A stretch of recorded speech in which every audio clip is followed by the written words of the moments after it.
just talking to people. You know what I'm saying? It's conversations, and I'm good at that. I have a natural gift from God to be able to communicate with people and relate to people. And I learned so much from talking to people. The best thing that I ever learned in life is if you listen more than you speak, you'll always be able to understand somebody. And one thing that I learned is that we are much more alike than we are different. Just make that more complicated. Welcome everybody to another episode of the Live Your Purpose podcast. I'm your host, John Morgan Jr. Before we even get into who our guest is, man, I want to just say thank you to everybody who's been supporting, shopping with us on the merch, man. I appreciate that. It's much love. I don't take any of that for granted. We've been, having a lot of, good responses from everybody who's been supporting, so I appreciate that. Make sure y'all check us out on YouTube, Live Your Purpose podcast YouTube channel, as well as on audio platforms, Spotify, Anchor, and Apple Podcasts. Check us out, Live Your Purpose podcast. We've been getting a lot of genuine, positive support and a lot of good, positive reviews, man. So I really, really appreciate that. Everybody who's been checking us out on the audio, the YouTubes. I don't take none of that for granted, man. So I appreciate y'all. Much love to y'all. Here at the Live Your Purpose podcast, man, what we do is we sit down with entrepreneurs. We talk about their backstory. But it's really about sitting down with Black entrepreneurs and really being able to highlight who they are and like what they're currently doing today that's like living their purpose and like showing things to give value and to help uplift people. That's what we're here to do. Like, I never want to get beside that. We're here to provide service and here to provide value for other people. You feel me? Because going on this journey, I know that one of my biggest blessings have been having great people in my life. So if I'm able to highlight people on this platform, that's what we're gonna do. So that's what the Live Your Purpose podcast is all about. Without further ado, we're gonna introduce, our guests here on the pod. We got my dude Gerald Godi Riley, in the building. You feel me? He is the owner of the brand Mud Made, part owner of Midwest Kids, and like what I'm looking forward to hearing you talk about. Like, I did a little bit of research on my dude. He's a DJ. You feel me? So like, I'm literally, I'm looking forward to hearing you break down that, man. So without further ado, man, we got Big Godi in the building, man. Godi, man, thank you for joining, bro. How you feeling? Man, I'm good, man. Thanks for having me, bro. I appreciate it. Yeah, no problem, man. This is dope. Listen, before we even jump into your story, man, I gotta give a backstory, like how we met. Okay. Me and Godi met each other through a mutual friend, through Daryl Brown, DB. Now DB is Godi's people. You know what I'm saying? That's his right hand man. Me and DB got connected through our ladies. Our women are like best friends. So we got connected through that. And we went on a trip to Jamaica a couple years ago. Matter of fact, it was literally a month and a half after, me and my lady got married. And it was literally a trip of like 18 to 20 of us. This big ass castle in the grill of Jamaica. And it was an amazing vibe. I had never been to, any experience like that where it was a bunch of random people who didn't know each other. And it was a great time. Music, food, like it was a beautiful thing. Like you could tell that it was something bigger going on in that atmosphere. Everybody connected. It wasn't no drama, not one piece of like problem. It was all good. And Godi was one of the cats, like, I had my eye on dude. Like, Godi would get up early as hell, swim in the pool, go swimming with the fish. And like, I could tell him, like, I didn't even know who dude was, but like, he had a certain type of aura energy to him. Like, man, this dude, he got something special. He let me, fly his drone out there. I almost fucked the drone up. Like, my dude got it. Like, man, give me that shit back. Like, you know what I'm saying? But Godi had a real good vibe, man, a good energy. And I had no idea, what Godi was really into, after, it took me a while to kind of get involved in social media and things like that. And like, which I really want to touch on in this interview was like his day-to-day operations with his brand. I was just telling him off air, like, Godi got an old school hustler vibe to him, you know what I'm saying, with his brand, doing hand-to-hand stuff. But we're going to get into all of that. But I just wanted to kind of give a backstory and all of that. But again, man, Godi, thank you for coming, bro. Let's jump into your story a little bit, all right? Yeah, for sure. All right, bet. So Godi, man, you were originally from Toledo, right? Yeah, Toledo, Ohio, mud. Man, so like, so check this out. So we both from Ohio. I'm from Akron. I'm from Northeast Okay. Ohio. Um, for those who don't know, Ohio really is a big ass state. You know what No. I'm saying? But unless you are here, you don't really understand. Like I guess it's kind of similar to every other state. Like cities are very much different. But until you like meet people from these cities, Mm-hmm. you have these misconceptions about what the city may be. You don't even realize that it's like niggas in these cities. Like, you know what I'm Yeah. saying?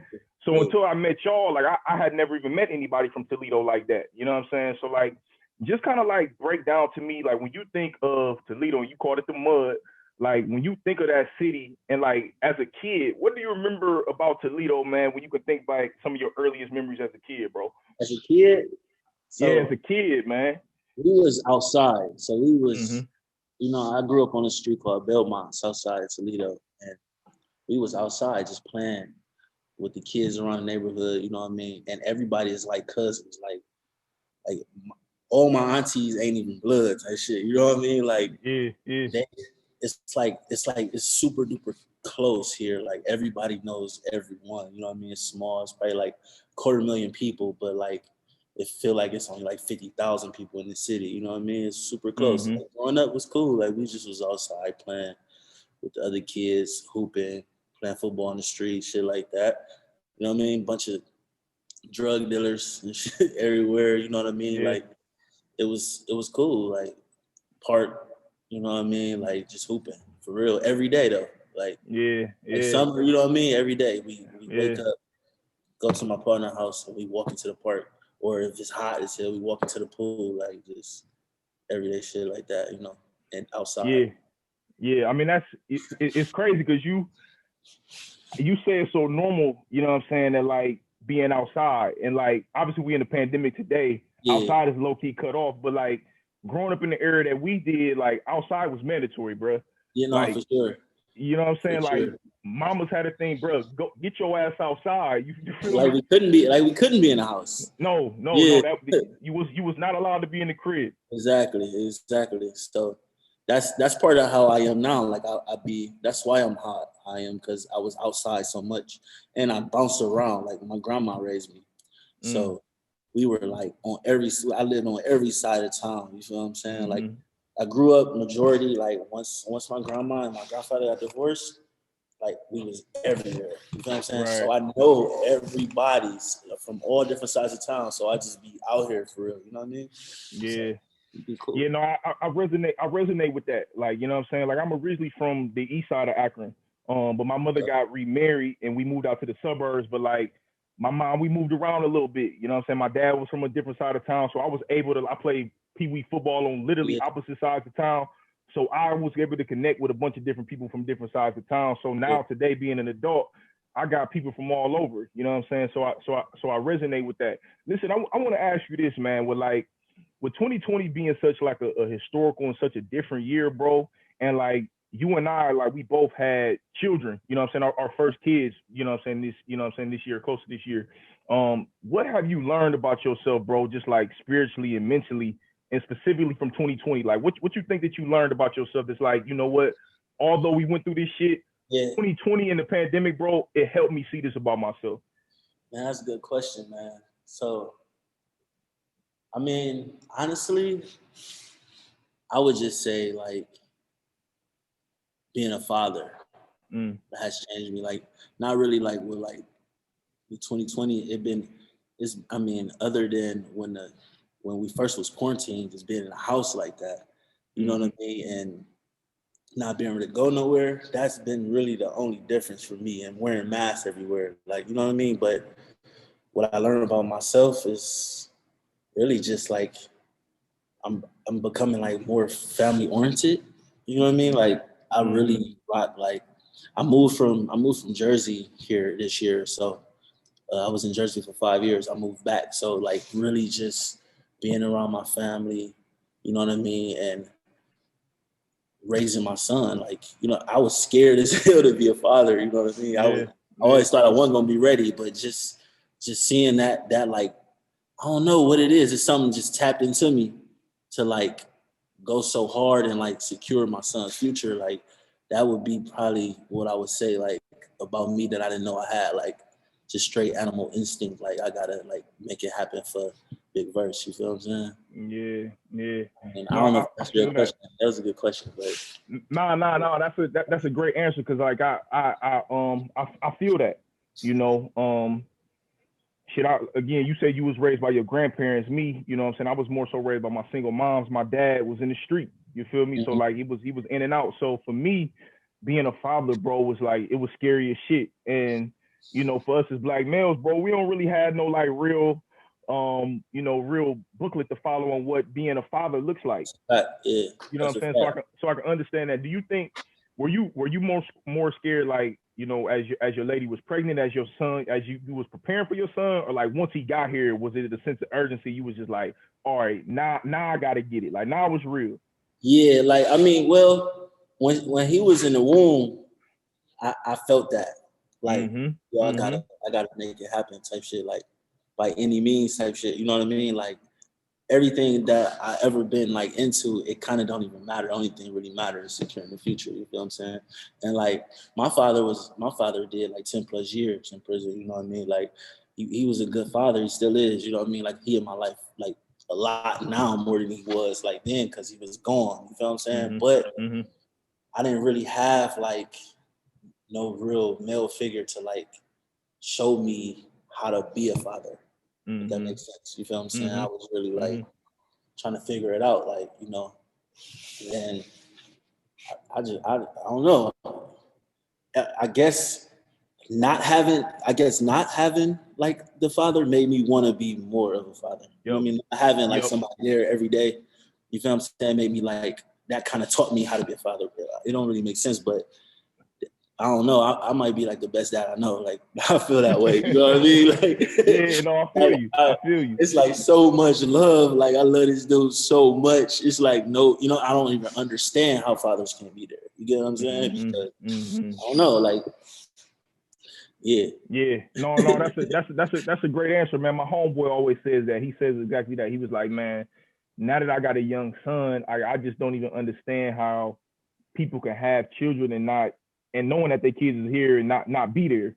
Yeah, it You don't know what I'm make saying? sense. Like I have never even went a whole like I don't even think I ever been a full day, you know what I'm saying, without my kid. And even when I'm going from him for a few hours, it's like, man, what's up with my kid? You know what I'm Yeah, saying? fact. So I get that, man.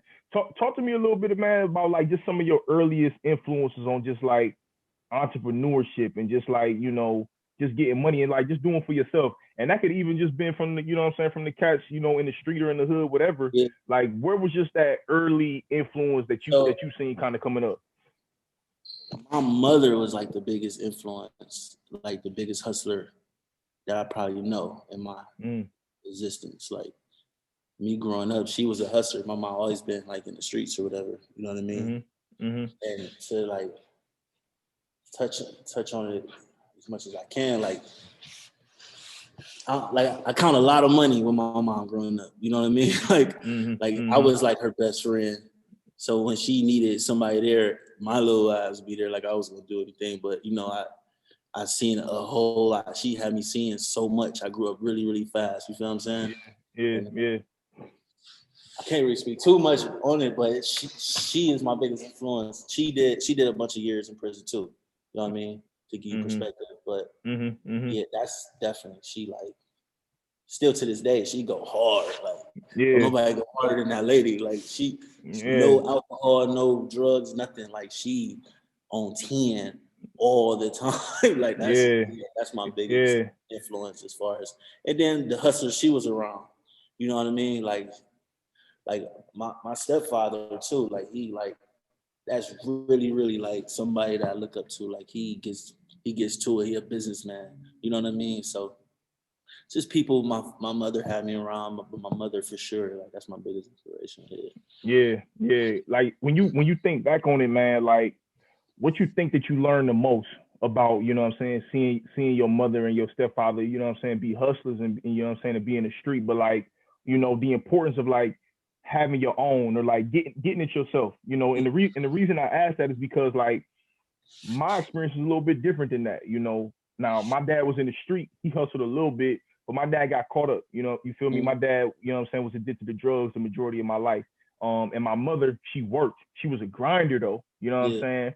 but like I came up playing sports, so it was like, listen, bro, your route to quote unquote success is like playing sports. You know what I'm saying? Yeah. And if you can't make it in the sports, bro, take your ass down to one of these automotive plants, get you a job that make 35, 40 an hour, and then, you know what I'm saying, raise your family. So I didn't really have like nobody that was like, you know, really showing it in my face, like, listen, bro, you gotta go get it on your own. You feel me? So like, like when you think back on that time, like what were some of the things that you think that you really picked up from your people? So like I said, my grandmother raised me, right? So she used to work at Hunt's, like ketchup.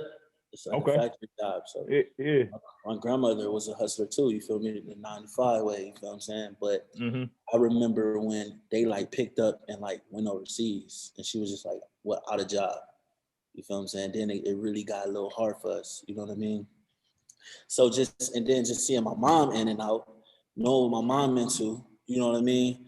And seeing her and my father in prison, that like in like on the road, like going to New York, because she was like in the feds, you know what I mean? Going to New York, driving and shit, my grandma in the snow and all this crazy shit, going to see my mom. Like I knew for a fact I'm not going to jail. Like that's not an option. But also seeing how a job can just pick up and like leave my granny like that, it was like, yo, I'm not, the 9 to 5 ain't it either. Like I just got to figure out how to be more like my mother, but legal. You know what I mean? So that too, like my grandmother and like my parents, like the two different lives they live, you know, that kind of like molded me into like the legal entrepreneur way type shit. You know what I mean? Yeah, no, I do. So you was able, that's powerful, man. You was able to kind of really see the value on both sides of it. Facts. With what it sounds like, without judging either one of them. Right, exactly. Yeah, that's powerful, bro. That is and for real, man, I think a lot of people probably could resonate with that. You know what I'm saying? Sure. Yeah, that's real powerful. So like, what was like when you did figure that out?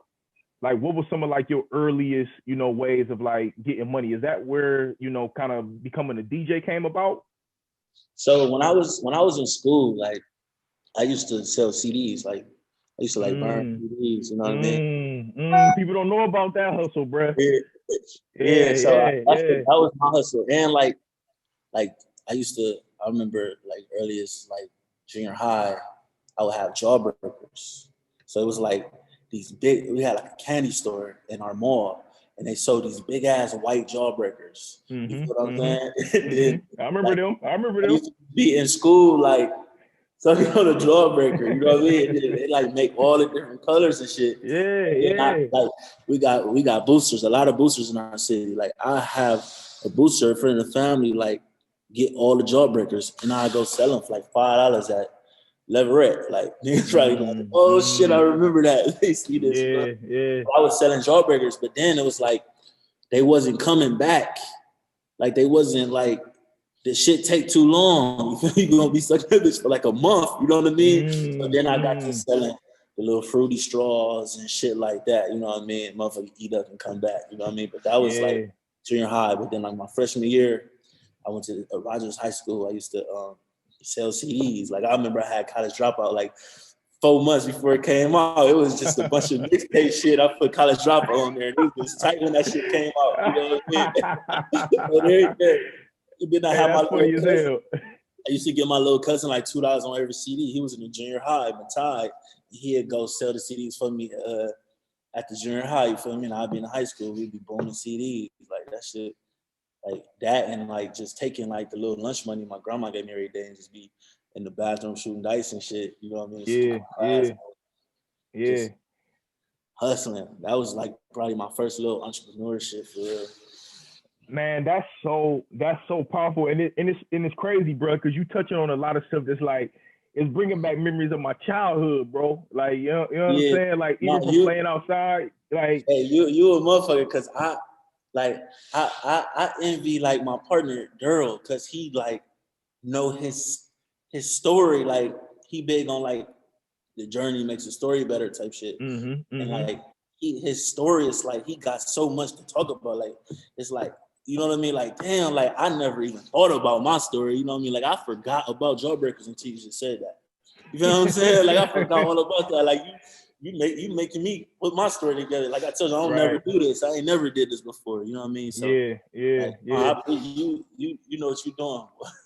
Man, but it's so powerful, bro. Because like I remember when I was in high school, one of my homeboys always had a nice hustle hand.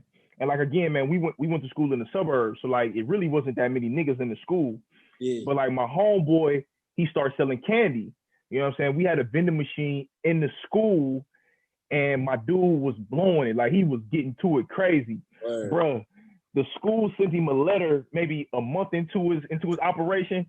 They said, bro, you are not allowed to sell that candy in here no more. Wow. Shut him down, bro.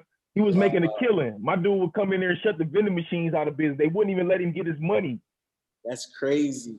So like when you saying that, it's like, man, that like what you talking about, like, yeah, somebody may hear it like, man, he was just selling candy, but no, it's so powerful for like young people to see the importance of like making money on their own and doing it in a simplistic way. Yeah, on everything. For sure. You know what I'm saying? So that's so powerful in the music thing. Like, bruh, like we got a streaming era today, but like CDs in the early 2000s, like, man, bruh, like having CD cases in your whip, like, you know what I'm saying? You get somebody a CD, you was never seeing that mug again, like. That's a fact. This is so real, man. But it's super powerful. And I'm guessing, like, you know what I'm saying, when you start hustling CDs, is that kind of like where your love of music came from, which ultimately kind of like, you know what I'm saying, snowballed you into becoming a DJ, or was it some more stuff that happened before that? So I always been like, you see, I had the drone. Yeah. So I had moved to Cleveland, like after my sophomore year and shit, and like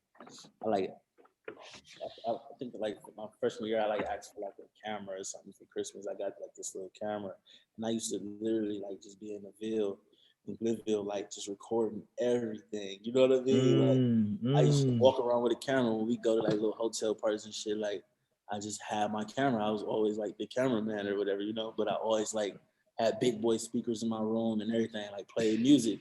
But I never thought to be a DJ. I used to what made me fall in love with DJing was we used to be in high school going to the View on Sundays. You feel what I'm saying? Like the older homies are like, let us in. You know what I mean?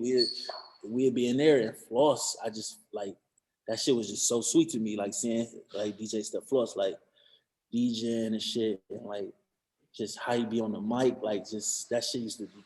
I just used to be in the back. Like I ain't never used to get girls and shit like that. Like I used to just be like hella observant. Like I said, I had the camera and shit. Like, you know, so right.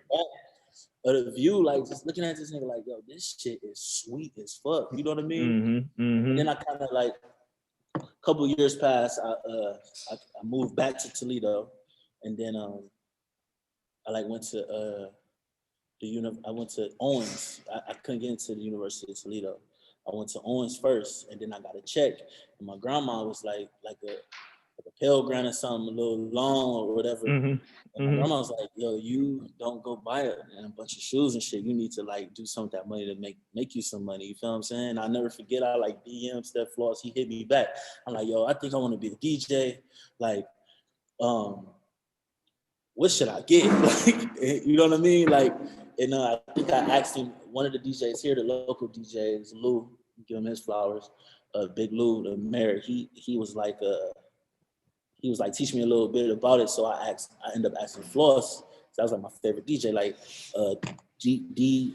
CDJs or like techniques like vinyl. And I remember Floss was like, man, get like turntables, cause you learn that way, you know every way type shit. You know what I mean? So I ended up buying 2 techniques and a MacBook with my little check, you know what I mean? And it was like, it started from there for real. Hey man, that's so like, bro, you providing a lot of value right now. Like that's so powerful. Number one, like the power of social media. You feel me? Like, you know what I'm saying? Like, and like, just like you just took a shot. Like, you know what I'm saying? Like, I'm guessing like you probably didn't really know, or maybe you did know Floss a little bit before that, but like you just hit him like, yo, yeah, you know for what I'm sure. saying? Like, and I think what's powerful about what you did, bro, is that like you said, yo, what can I do to like empower myself? You feel me? Like you ain't just hit him with like, yo, my nigga, can you be my mentor? Can I get up under you? Like, right, yo, bro, what can I do to help me? Like, you know what I'm saying? Like, you know, empower myself. That's super powerful, bro. Like, you know what I'm saying? That's a important skill set that I think that a lot of people sometimes missing out when you know what I'm saying, when you asking for help. So like Gotcha. that's super important. Like what was some of like your early experiences of like being a DJ? Talk about some of like your trials and tribulations, like, you know what I'm saying? Some of the shit where you may have jumped in the game, you like, man, I didn't know what the fuck I was doing now. So I was like DJing at these little clubs or whatever around here. Mm-hmm. Like nobody was there. We like started our own little, me and my homeboy, we like started our own little promotional group so I could DJ and like just friends would come type shit. It would be empty or whatever. Mm-hmm. And then I ended up picking up a little bit doing like some of the frats parties and shit like that. But it was, I'll never forget, it was this promotion team in G5 in Bowling Green. Mm. And they hit me up to do a party at like they had like this venue, like it was like a hall type of venue, and I needed to bring speakers. So this is my first time ever needing to bring speakers. So I went to this spot here and like rented the speakers. He gave me everything I need. He literally showed me how to like hook the speakers up and shit. You know what I mean? So I get to the party and I don't know how to hook up the speakers. I'm like, yo, they gave me the wrong chords, bro. I was tight. Oh, and the dude that threw the party, he like, man, I like work for like the I do like the BG radio station or something. Maybe we can go there and find the chords you need. Me, I don't know what I need. You feel what I'm saying? They gave me the wrong chords, bro. So we scrambling around. Mind you, the party, it's like a line outside, bro, of these people partying. They shit used to go dumb. Like, so we scrambling the campus. We find a chord, bro. I do it with one speaker. Like, I finally get it to work or whatever. But all that happened, I go back to to return the speakers. I'm wilding on them. Like, I'm not even like a person. I was so mad. Man. Like, I'm wilding. Oh, man. Yeah, what are you talking about? He just go and connect that boy right there. Like, boom. I'm like, oh. My heart was like, damn. And then they ain't booked me for a long time. Like, it was over. Like, my first shot, it was like, until I started wilding on them, because we was cool. I'm like, bro, you, like, this after like a year, I'm like, bro, like, I know that shit will happen, like, you know, but you out here getting money, bro. You a promoter. We supposed to be boys. I'm a DJ. I can get money with you. Like, you ain't my boy if I ain't get no money with you. You know, he finally, come on, bro, come DJ. You know what I mean? But it was like, nah, they had done me for sure. Like, it's over with for you. That's funny. That's funny, bro. That's hilarious. That's really funny. So like, what do you think? What's some of the misconceptions, you know what I'm saying, about being a DJ? Like, you know what I'm saying? What's something that people really don't understand on the outside looking in about, you know, just some of the value and some of the power of being a DJ? Because it's much deeper than just playing music. You know, obviously, like you said, man, you got to have your equipment and everything. Yeah. Yeah, they think it's that simple, but it's like, it's that simple until they try it, and it may be that simple until that moment where they like, niggas is looking at them crazy, like, bro, what is you doing? You know what I'm saying? Like, it's really like, it's a skill, it's a sport. You gotta know what you're doing up there, like what to play, how to play. You know, some people just, it depends on your crowd too. Like, some people like just don't care. Like, you can be, they don't care if it's Pandora and a commercial come on. They gonna wait till the commercial off. Like, some people just don't give a fuck about music. It's crazy. But when you get to that crowd that do care, you feel what I'm saying? You really gotta know what you're doing. Like, that might be the big misconception, is they think it's easy. It's not. You know what I mean? Yeah. That's even funny because, like, I seen somebody say on Twitter a few weeks ago, they was like, man, when somebody asks you to use that aux cord and you ain't ready to, you know what I'm saying, play them songs in that aux cord, they gonna be looking at you crazy. So, like, you know what I'm saying, being a DJ is that times 100. You know what I'm saying? Yeah, like, no, go ahead. Like, I've been, you know, I've been on the clothes a while. Like, I ain't been DJing. So, like, even somebody was to hit me up, like, right now, like, I'm so much of a perfectionist and all that. If I don't got no time to prep, I'm gonna turn it down. Like, I'm cool. You know what I'm saying? Like, yeah.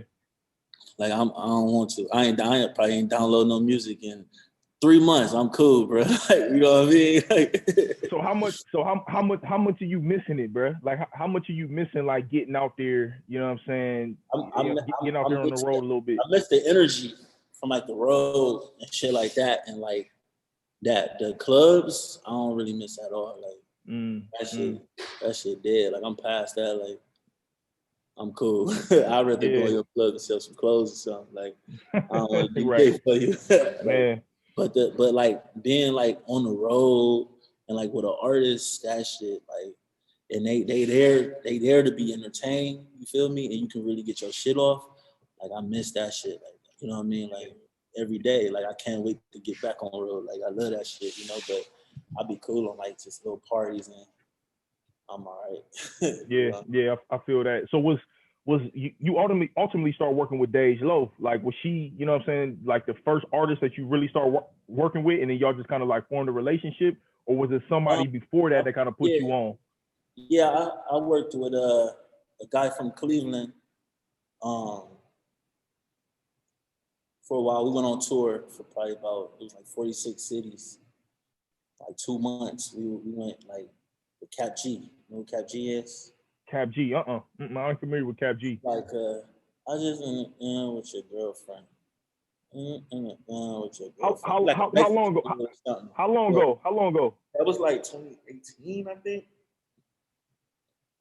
Damn, when you 2017 or 2018, that was like my first tour. You know what I mean? Mm-hmm. And that was like, that was cool. I learned a lot. You know what I mean? But I have been like DJing like all the biggest events and shit, like with artists type shit, but not like as their DJ. You know what I mean? And then I had artists that I work with that I'd be DJing for, you know, around the city and shit like that. But tour, road life, that was the first time I went. And yeah. So if somebody's listening to this and they got aspirations to like want to be a DJ, bro, like give them like a couple like groundwork things that they can do. You know what I'm saying? To kind of like where to start and like how to like kind of really build it. You know what I'm saying? And to actually doing it where they can like it can be profitable. I would say first you gotta buy some turntables. You know what I mean? Buy some turntables and just practice on your craft. Like you don't want to. There's so many DJs right now that you're like,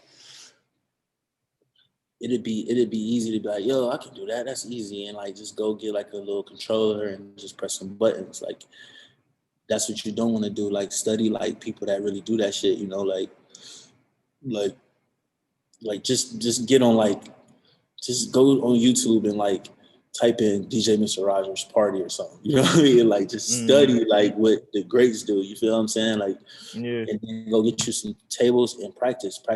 Start doing all your friends' parties and all that for free. Get some experience before you like get to even trying to charge. You know what I mean? Build your confidence up and then go crazy. It's all about marketing yourself and getting out there.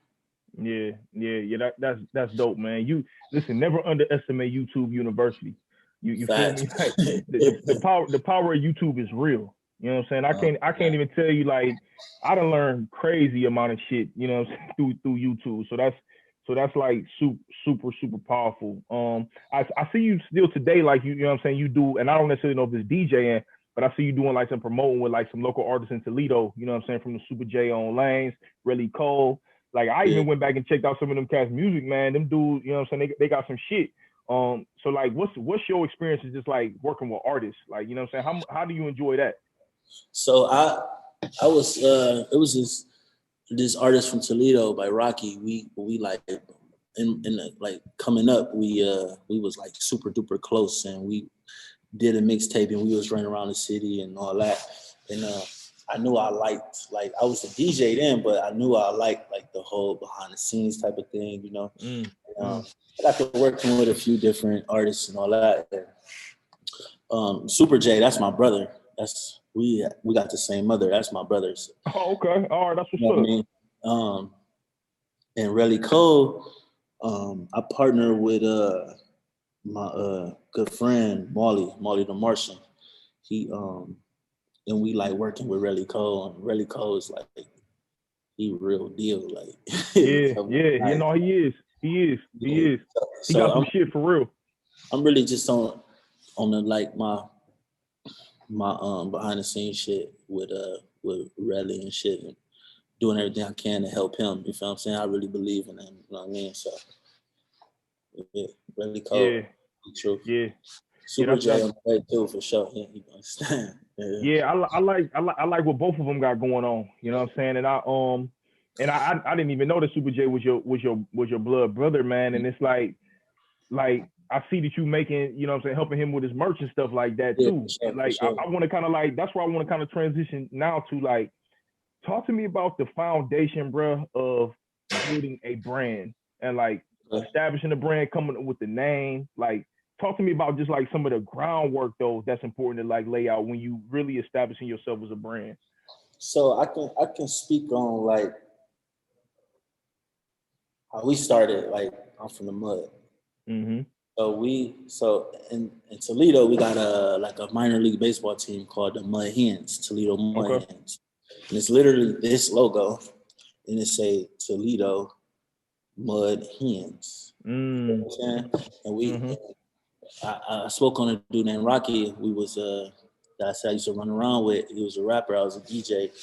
And this was like 2010, 2011. We used to just run around and be like, man, we from the mud. We just flip mud hens. You know what I'm saying? Like, we from the mud. We from the mud. Toledo always been like the glass city. Mm. Like, because Libby Glass is from here, from Toledo. I didn't know that until DB told me that on his interview. You Oh, know what I'm word. saying? Yeah. Yeah, he put me on game to that. Okay, yeah. So it always been a glass city, but we just was running around like, man, we from the mud. We from the mud. You know what I mean? This is even before you hear all the rappers talking about they from the mud now, referring to Mm-hmm. like the trenches as the mud, but like we was just Mm-hmm. running around like, man, we from the mud, and then this girl Lauren, a graphic designer and shit, she had basically flipped the mud hand and made it. She said like, "Bitch, I'm from the mud." You know what I'm saying? Mm-hmm. Like Mm-hmm. basically, like, look, y'all, what I made or whatever. And we kind of was like, "Yo, that's crazy as fuck." So we kind of was just repping it, And then she actually on her own like went and like boom, like 50 shirts, and we like bought majority of them, But the city was like fucking with it, you know what I mean? And then I'm being a businessman I am, was like, yo, I need parts of that. Like, we the ones talking about we the mud, you know what I mean? So me and her partnered, like from early on. Like we started doing pop-ups and shit in 2012, and just the mud. We took bitch off of it because we want everybody wearing it, and we Right, just right, right. and I feel like we got that from Cleveland. Like, bitch, I'm from Cleveland, you know what I mean? And then so Mm-hmm. we just was like, bitch, from the mud type shit. But to touch on your question, it was like you have to like you don't have to, but like with our start, it was we like was just building it prior to like selling anything. We was building Mm. like the thought of it, the idea of it, like people just running around talking about it and shit like that. And when we came with the merch, it was just kind of like connected with people. You feel what I'm saying? Now, like my entire city is like the mud. Like it was about like my homeboy Robert Easter Jr.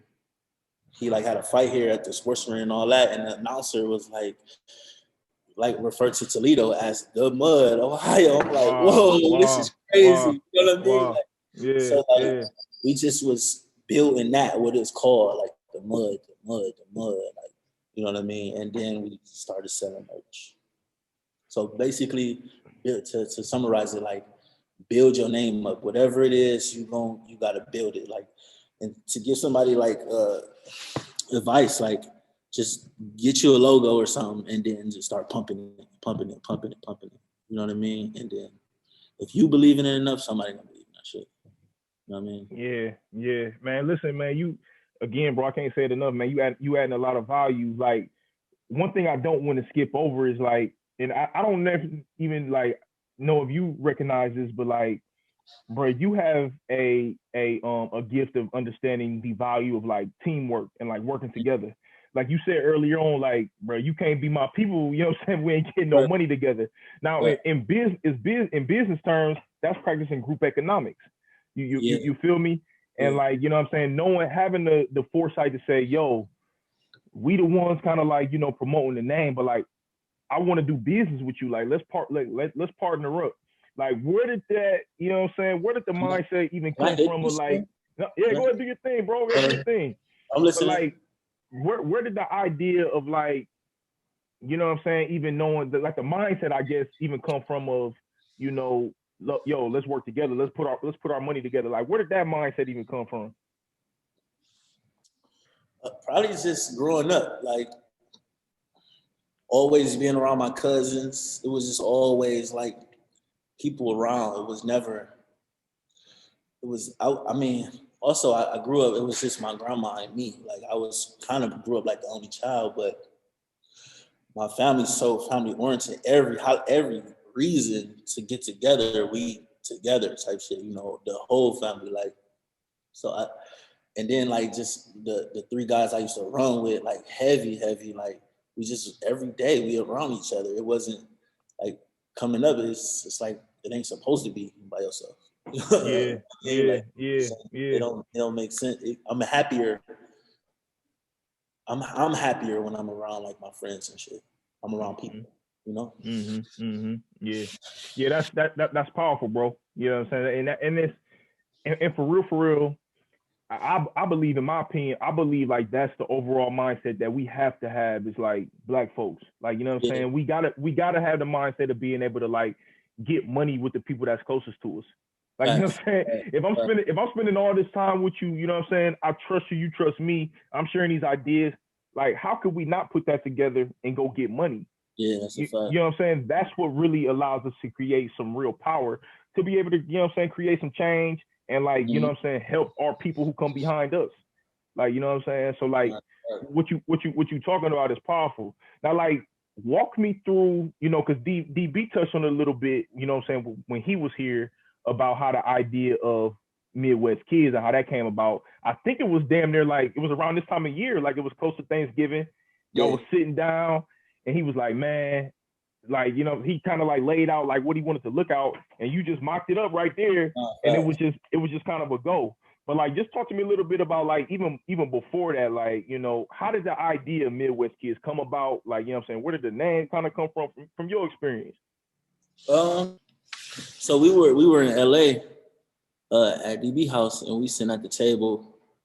First of all, everybody that's at the table is from the Midwest. You feel what I'm saying? And you know, DB is working for Ye from the Midwest. All the best people is from the Midwest, in our opinion. You know that's a fact. That's a fact. Talk your shit. And like, we literally ain't had no representation. You know what I mean? Mm-hmm. And I mean, we wasn't thinking like that at the time. Like, we literally was just, DB had on like his favorite hoodie. It was like a old ass Champion hoodie. It was Brown University. His last name Brown.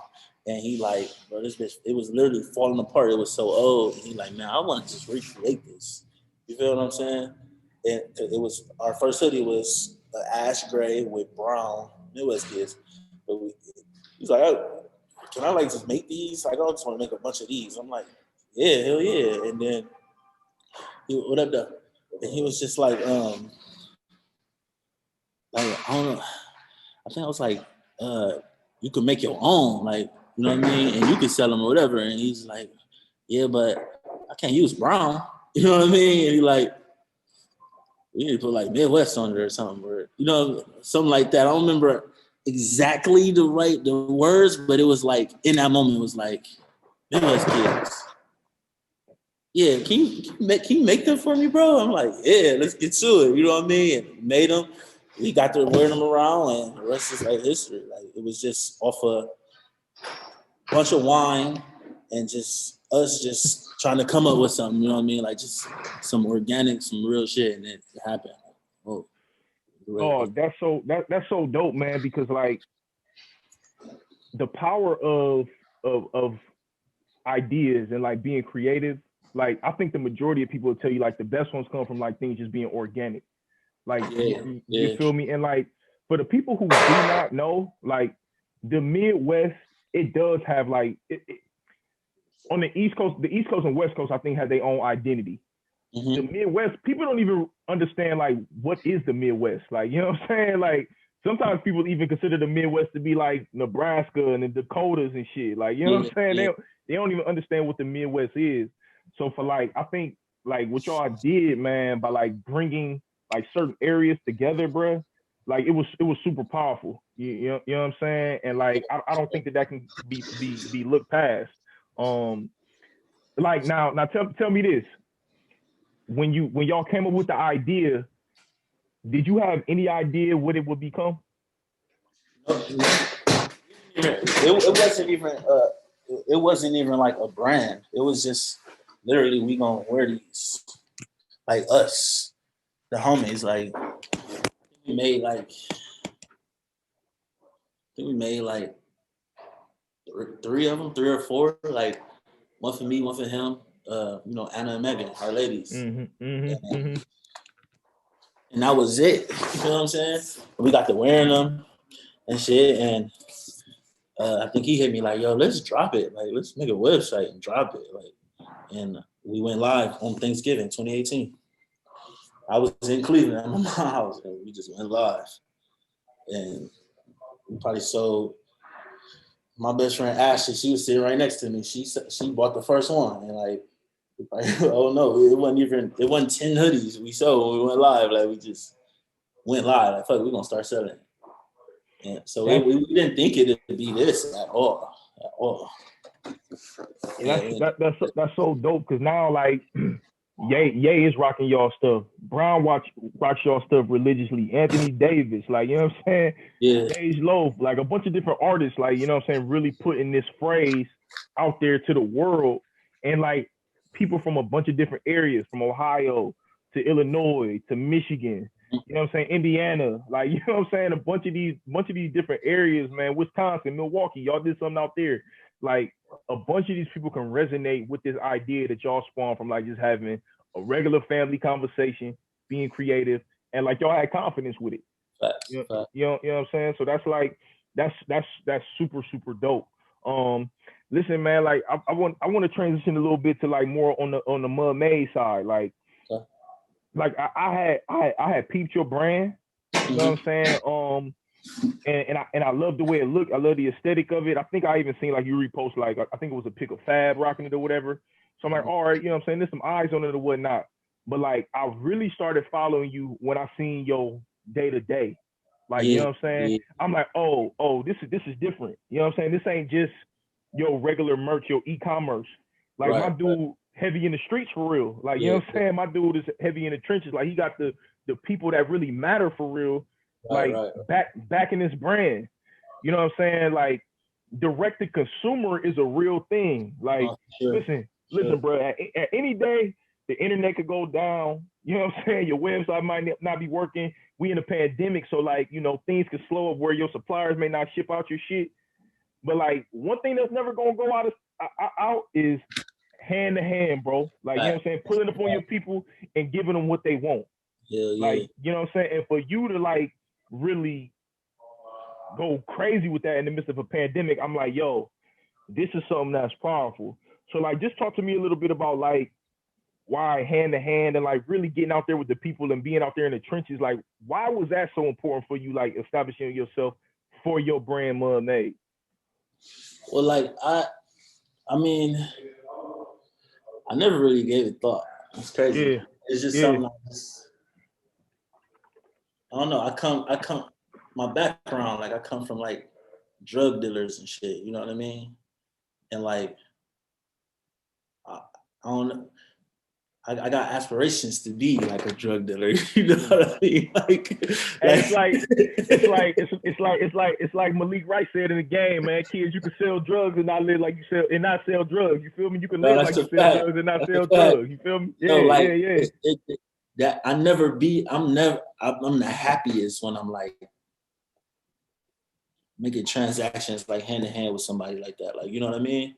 Like it really brings me real joy, you know? It ain't, you know, it wasn't like no plot to like, it was just really like, I just like selling shit to people. You know what I'm saying?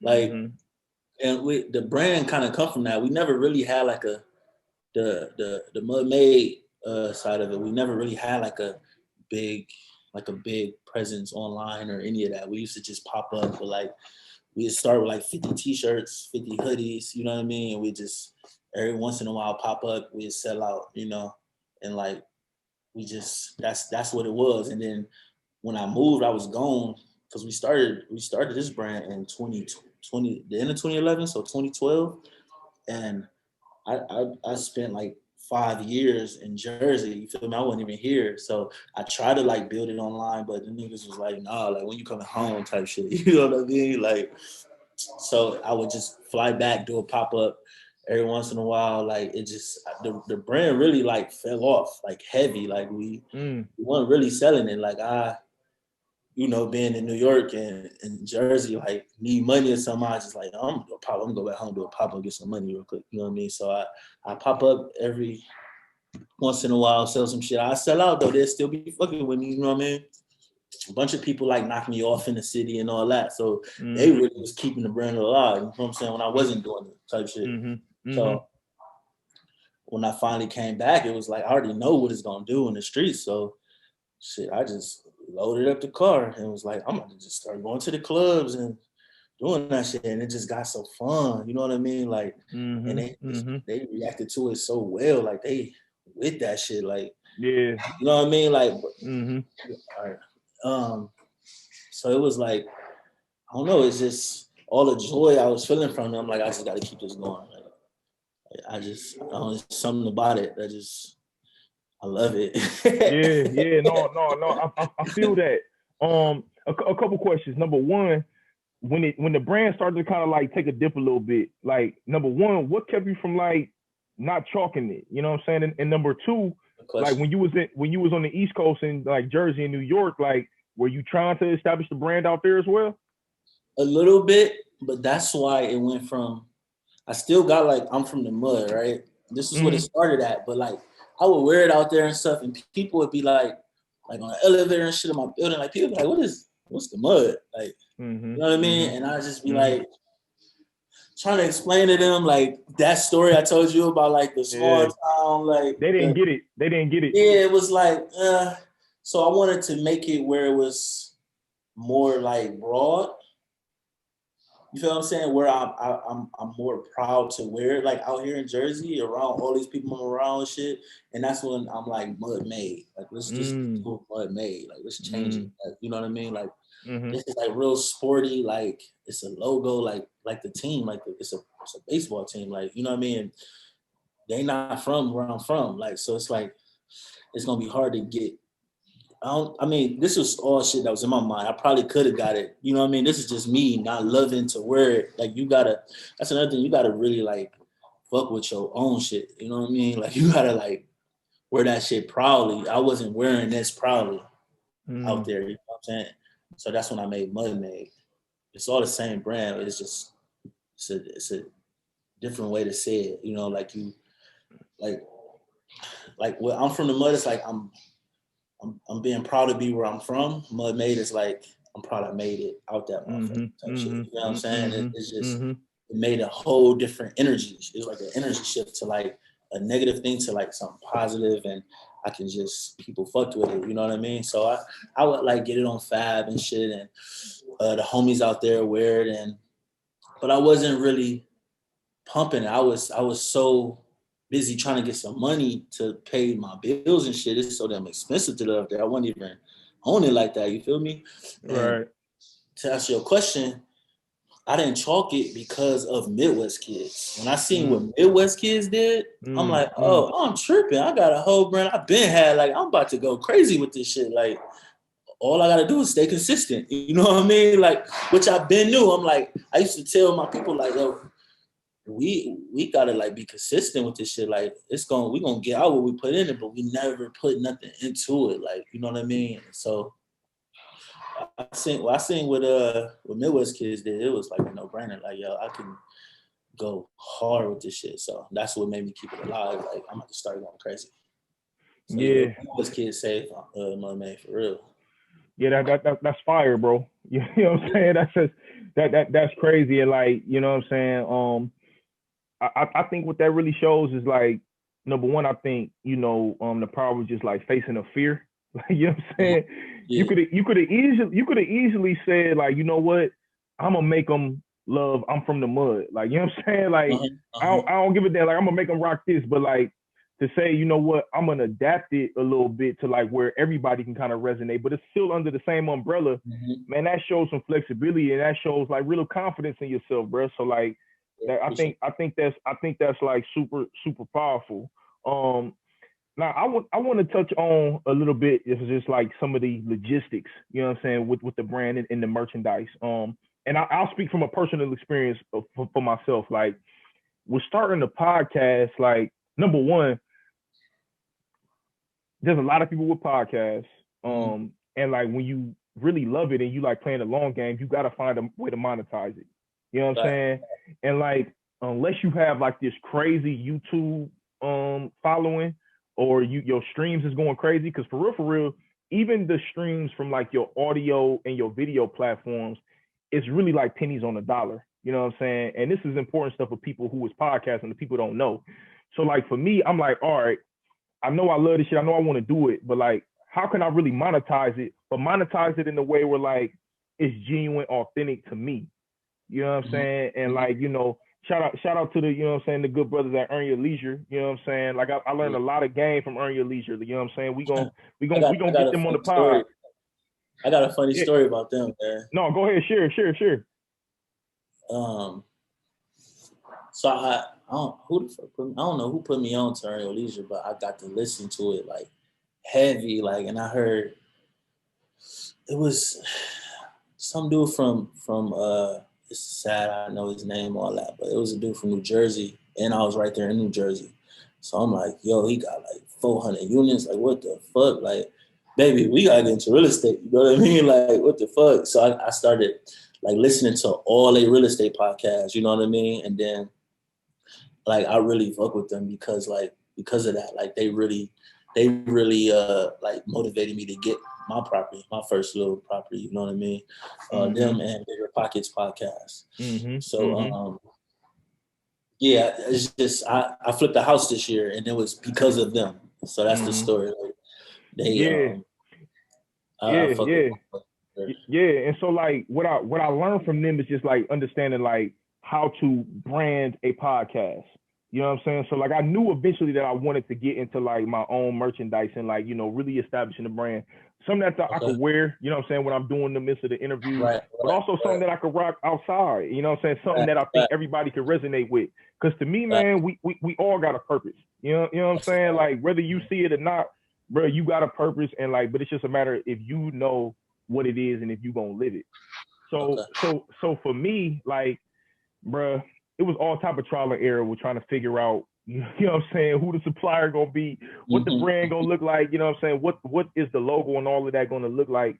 So like I seen like stuff on your social media, like you like I don't know if you got like the machines and the print shops in your crib or like in an office or like, you know what I'm saying. I even seen on the Mud May website, like it's like you got like 10 to 12 different stations just, you know what I'm saying, cooking your shit together. You know what I'm saying? So like talk to me a little bit about like the logistics of like having your machines, you know what I'm saying? Even like your suppliers that you check with, like, you know what I'm saying, knowing your numbers, you know, because there's a lot of stuff that kind of goes into like having merchandise that is much different than like just putting your shit on a piece of, on a t-shirt or a hoodie and just getting it out there. Like, you know what I'm saying? So can you kind of like just touch on that?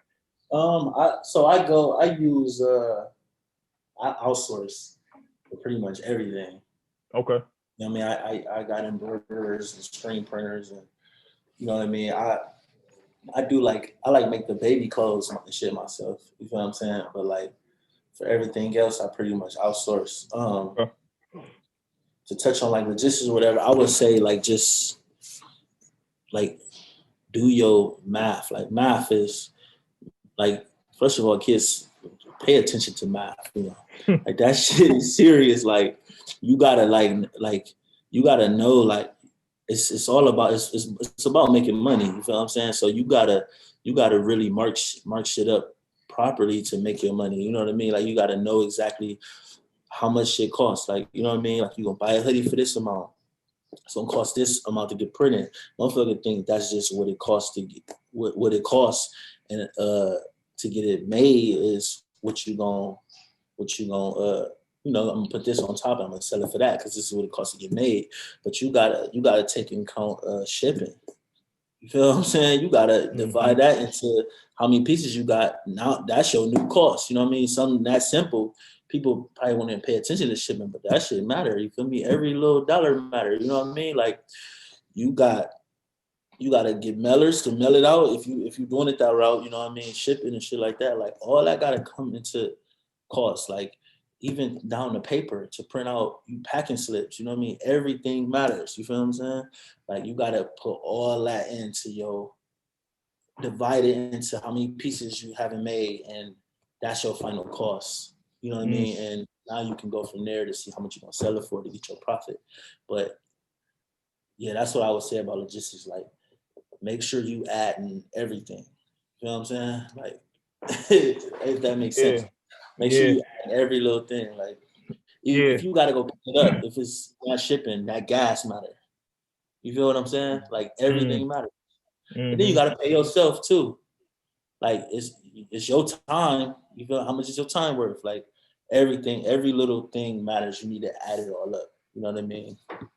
And divide it amongst the piece, and that's the cost of your garment. Now you can move forward. Now, can you talk to us about, like, you know what I'm saying? Can you say you outsource everything? Like, can you talk to us about like who your supplier is for your merchandise? Like, is there a website that you like to? Like I know like one of the big things is like Alibaba. You know what I'm saying? Like that's a big site that people rock with. Like, can you touch on, like, you know what I'm saying, who you like to outsource with for as far as like where your materials and stuff come from? So I'm using you ever heard of SS? Yes. Yeah. Yeah. So we pretty much use SS for like our blanks. You know what I mean?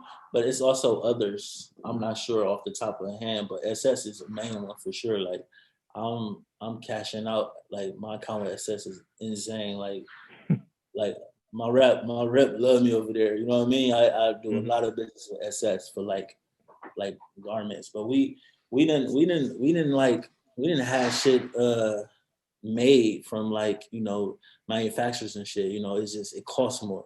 You know what I'm saying? Versus to like buy a blank or whatever, But like moving forward, 2021, Champion is actually making all our shit. So ain't no more like SS is no more type shit. Like fire. Like, you know what I mean? All of it. So we just did a deal with them. So that's fire. Yeah, that's but yeah, fire. SS starting up, I would say like people like SS is like your best friend. And you say you use them, like that shit, like you get your order in a certain day from the right warehouse, that shit gonna be at your door the following day. You know what I'm saying? I fuck with SS heavy. Yeah, see, like for me, again, like I think it's important for me to be like transparent, even on this podcast. Like for me, like I have fucked with Alibaba because I think you know what I'm saying, the product is not bad, you know what I'm saying, number one, and the margins, like what you getting for the product is cool, but they kill you on the shipping, and it's gonna take low key a long time to get here. You know what I'm saying? And those are the things sometimes that like hit you on the back end. You know what I'm saying? But I think there's a lot of different wholesalers out there. So like for you, like with SS, was it a matter of like their quality just being better, the prices? Like what was it about SS that kind of, you know what I'm saying?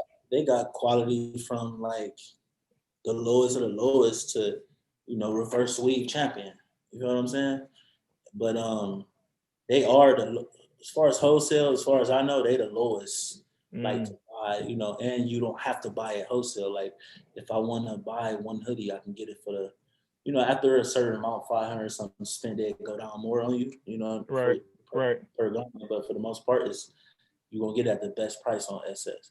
But the set out for me with them is like definitely that next day shipping. Like, and it's free. If you spend more than $200, they shipping it for free. Oh wow. Yeah, so it's like you can't beat that. You can't beat that. You can't beat it. And like, yeah, it's like probably just how fast they work. Like you get your order in before 6 p.m. I'm gonna have it tomorrow. Whatever I need. They got it at that warehouse. They got warehouses like all over the United States. They're gonna, the closest is gonna get that bitch to you the next day for free. You can't beat that shit. Yeah. Now listen, I wanna ask you this. I asked DB when he was on the pod. I said, man, um, can anybody be a creator, and can anybody sell merchandise? What you think? Uh, I say yes. You can be a creator. Something like something like a Lego. You putting two Legos together is creating something. You know what I'm Mm-hmm. saying? Mm-hmm. Mm-hmm. And as simple as that, like, so anybody can be a creator. You know what I mean? It's Um, perspective. as far as anybody like selling merchandise, yeah, but some are like better than others. But I feel like anybody can sell merchandise. Anybody can, because it's all about man. What the fuck was I watching, man? Where was I at? Somebody basically was like something with a pen. You know what I mean? And like, would you buy this or something? You feel what I'm saying?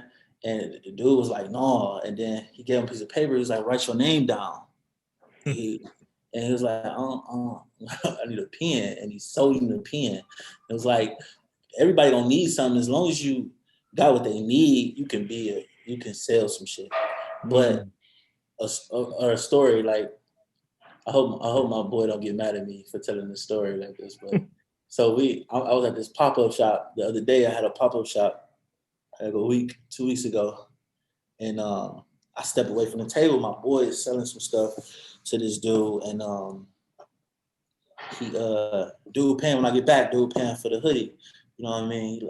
He come to my right now. What you get? He's like, oh, you got the hoodie. I said, bro, like, you supposed to upsell him. Like he gonna spend some money. Look at him. Like, man, the hoodie was $85. You feel me? After I got done with him, dude, no lie, spent like $600 some dollars. But he was just gonna let that go. My dude was gonna he didn't even know to like upsell dude. You feel what I'm saying? Like, I don't know. It's just something like some people can like sell a little better than others. You know, it's like everybody can sell something, but it's how you selling it. You feel what I'm saying? Yeah. And that's why I'm still out the back of my trunk. Like, I should have a store and people working in there at this point with mud, man. It's so like popular here. But like, I'm not trying to be in no store every day. Like, I like being on the move, and I haven't really vetted no one yet and like entrust someone to like sell my merchandise for me yet. You know what I mean? I'm gonna get there, but like, I feel like can't nobody sell like me. I guess it gone, bro. The upsell king. The upsell Yeah. king. Yeah. That's I know what you're talking about, man. Good dope sell itself. You know what I'm saying. You. There's a difference. Yes, there's a difference between somebody selling you something and just like having a natural hustle hand. Right, Yeah, right. you know what I'm saying. So that is very powerful. Talk to me about the importance of like having your team, because like throughout this whole interview, man, and conversation, you touch on having people assist you and like what I'm saying, working with others. So like, talk to me a little bit about the importance of having a team. I mean, like I said earlier, like we ain't meant to be dolo. We ain't meant to be by ourselves. You feel what I'm saying? That's a Like, fact. it's the most important thing. Team. You know what I mean? Like, I my like best teammate, my partner, my fiance. You feel me? I don't even know if I'd be here right now if it wasn't for her. You feel what I'm saying? Like, that's a team. You know what I mean? Like, Yeah, you yeah. really need a team to like move you. You can get anything done by yourself. It's possible, but it'll take so much longer. You know, like if you had a team, it's gonna, yeah, people can be, you can be there, they can be there, y'all can do this, you know what I mean? And two minds is better than one. Like, this team is just very, very important. Like, even this contractor, like my boy, he's like, I'm gonna knock we building a bar in our headquarters, or whatever. He's like, I'm gonna knock this out today. It's gonna be done today. He showed up with his partner. You know what I'm saying? Like, I didn't really come with his partner. Like, Right. okay, yeah. Now I see how y'all gonna knock it out today. You know what I'm saying? Like, the team is very, very important, bro. Yeah, you creating your own system Yeah, with your team. yeah. Yeah. That's powerful, bro. And like shit, I even like how you broke it down. You know the importance of having a team at the house. You know, because No, that's really where the team started. It's no way I would have this podcast and like be able to like carry out the vision of the podcast without my lady. yeah, bro. You It's so feel me? important. It's so You know what important. I'm saying? Yeah, That's super valuable right there. You know what I'm saying? Like that's something that's, you know, a lot of people still working to get. You know what I'm saying? yeah, So yeah. We are blessed. You know what I mean? And have the partners we got. You feel what I'm saying? Like mm-hmm. we blessed. Like some people, single people looking in might be like, yo, y'all lock down this, that. But like when on some adult shit, like really trying to build a legacy shit, like we got a way bigger advantage than you, bro. That's a fact. That's a You fact. know what I mean? That's a Like we fact. blessed for Yeah. sure. Yeah. That's a super fact, man. Um, Listen, you touched on this a little bit earlier. Like, talk about your journey in the real estate, man. Like, I seen you had your first flip. Like, I'm more so like I did a couple flips a few years ago. I'm more so like buying, holding. You know what I'm saying? I like being a landlord. I like that passive That's income. that's But what like that's just that's what I'm headed towards. You know what I mean? That's what I'm headed mm-hmm, towards. I'm trying to build capital where I can buy some really nice properties and not be like, yo, I need that money gone. You know what I mm-hmm, mean? Like, oh, and mm-hmm. like, yo, like, I really want to get into like, multifamilies, and eventually like commercial real estate. You know what I mean? Yep. Yep. So yeah, that's where I'm headed to, buying and holding for sure. You know what I mean? But Yeah. like I said, I was listening to the the the Earn Your Earn Leisure, your leisure. and Mm-hmm. then from there I got introduced to Bigger Pockets, and they used to talk about this bird shit. I like The I burst really, strategy. I'm like, it's too good to be true. You know what I mean? I'm telling my lady like, yo, we can like this. We still in Jersey, like, yo, we can like house hack, get like a 4 unit. You know what I mean? In Jersey, and like stay in one and like really get started in real estate. This, that, Yep. the third, Yep. but that shit's so high out there. Like, yo, but it's possible. You feel what I'm saying? Like, we can get a first homeowner loan, whatever, and like really do it. You know what I mean? And then I'm just listening to the Bigger Pocket shit, and they just talking about this bird shit. And I got a little money saved and all that. I'm like, yo, we about to go back to Ohio. And she with the shits. Like, I decided to move back to Ohio,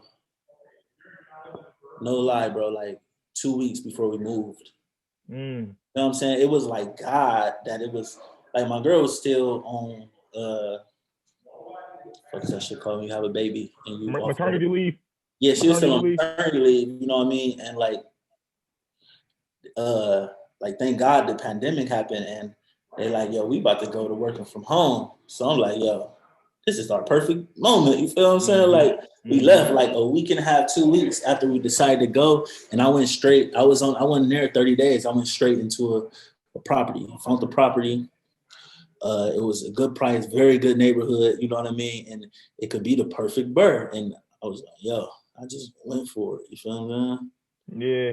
And see, like, I remember when you was like really getting into it and like you would put on your stories. One thing that I respect, because I got to keep it 100. Like, I am not the type of person that's gonna like really get my hands dirty on that. Like saying? that's not my vibe. Like, you know what I'm saying? Now what I am good at is like being able to see somebody with a strength and be like, yo, you good at this, my G? You know what I'm saying? Let's Right, rock, let's build. But like right. what you was doing, bro, you was really getting in there, pulling flooring up, putting Oh, drywall God. up, you know what I'm saying? You Yeah, really was yeah, getting to it. You know what I'm saying? yeah, So yeah, like yeah. how much value did you get, you know what I'm saying, through your experience and just like knowing how to like put shit up yourself? So that was another thing. So I wanted to learn and shit. Like I'm big on like just learning new stuff. Like, like uh I would like find people, I find contractors that would be willing to teach me. And it's Mm. like it's a different price. Like once you like, yo, I need you, like for instance, like I basically did the whole attic. I like redid the whole attic myself. You feel what I'm saying? Like my uncle, he came, he did the drywall. I'm like, yo, can you teach me how to do the drywall? So that's a whole different price than versus you coming doing the drywall. You know what I'm saying? Mm. Like Mm-hmm. I Mm-hmm. kept the cost down too, like that. Like, yo, I'm trying to learn how to drywall, can you come help me? I got a project you could show me right here. You feel what I'm saying? Of course, I paid him, but it wouldn't be the same as if I just had him do it. Right. You know what I'm saying? So I did the drywall and shit, and he wasn't good at like mudding it. He just knew how to hang it and shit. You know what I mean? So I ended up having to pay somebody to come, and it was a Mexican. I couldn't even understand what he said, so I still don't know how to mud. You know, take the mud today. I just paid him to do it. You feel what I'm saying? But then my father, like in prison, he took up like the carpenter shit. Is that carpentry or whatever? The floors and shit, and he came through on the love and showed me how to lay carpet. You feel what I'm saying? I laid carpet. Like I did the entire thing myself. You know what I'm saying? Pretty much. You know what I mean? Like just by like having people come and help me. Yeah. You know what I mean? So that was it was more so of me trying to keep costs down and me trying to learn. So when I do really get off into this shit, can't nobody like play me like, yo, this gonna cost this. Like, no, it don't cost that. You know what I'm saying? Right. You was building real sweat equity. You know what I'm saying? Yeah. Keeping your costs low. That's very smart. Listen, we wrapping up a little bit, man, but like we touched on this at the very, very beginning. You know, you and I, you know, how old is your little dude? How old is your son? On the 21st, he'd be 11 months. I mean, he'd be 13 months. He turned 1 October 21st. Okay, sweet. So my little boy will be 9 months, literally in a week and a half. Okay. Like, you know what I'm saying? Both of our first seeds, and we both got little boys. Mm-hmm. Like, for me, bruh, legacy is on my mind nonstop. Like, you know what I'm saying? Like, I never look at my kid and not think of like, all right, I gotta do something to establish something for him down the line. You know what I'm saying? So like, when you know what I'm saying, see where you are today, see your family, and see your little boy, how important is legacy for you? And like, what's your ideas of legacy? Legacy? So yeah. It's very, very important. Like I'll be on that heavy. Like I want to build something up where I can get to my son, you know what I mean? Like to give an example, like the guys that did the floor, they like repurpose our concrete, you know, to see like a friend of mine on Facebook, he's like, yo, I can do it, you know, and he did it for a really good price. Like, I want to help you or whatever. And he had his dad, like the last day he had his dad in here helping him. And his dad was like, yeah, yo, like, you know, my son gave y'all a really good price. You know what I mean? Like, you know, I'm trying to teach him the ropes or whatever, you know, but he's like, but it's all good. You know, me coming up, I gave people, you know, but he got a huge company or whatever, he gonna give it to his son. You know what I mean? It's something he can like give to his son and he can like send him on his way type shit. You know, he can take over family business or whatever. Me personally, I'm not necessarily trying to build something to give to my son. I just wanna keep learning as much as I could so I could, you know, like install like all the shit that I'm learning to him that I had to learn on my own early so he can be like an ox like me, like 10 years younger than me. You feel what I'm saying? He's ready to get to it. Like, of course, you know, when the brands get crazy, all that, you know, I can give it to him, but I feel like for him, I feel like he gonna be better than I ever was. Like he gonna be trying to get to it. Like he gonna build something crazy. You know what I mean? Just by the shit that I'm learning. So my big thing with legacy is like education, learning as much as I could to get at him because he watching me. You know what I mean? And I wasn't nobody like really like my grandma gave me everything. My grandma gave me love. Like you feel what I'm saying? Like her raising me like that's. Like, man, I'm appreciative of that. But as far as like the business and all that, I ain't had nobody to give me none of that. I had to really like figure that shit on my own. You feel what I'm saying? So my legacy is more so like teaching him how to move out here. Like, because if I just feel like if I knew what I know now, I would be much, much further. You know what I mean? So my legacy is like giving that to him. That'd be like the biggest thing, like just having him well equipped to like move out here. You know what I'm saying? Like, you get what I'm saying? Yeah, no, I do. I think, man. Yeah. Listen, we can never we can never underestimate the power of like self-education and like, you Yeah, know what I'm saying? Especially like being black males, like when we able to pass on certain type of education down to our children, they have no choice but to be stronger and right, you know what I'm saying, right. more powerful than us, man. So like, yeah, that's super valuable, man. Um, No, if you had to like say if you had to break it down into like 3 to 5 principles or values of an entrepreneur, what would they be? hmm.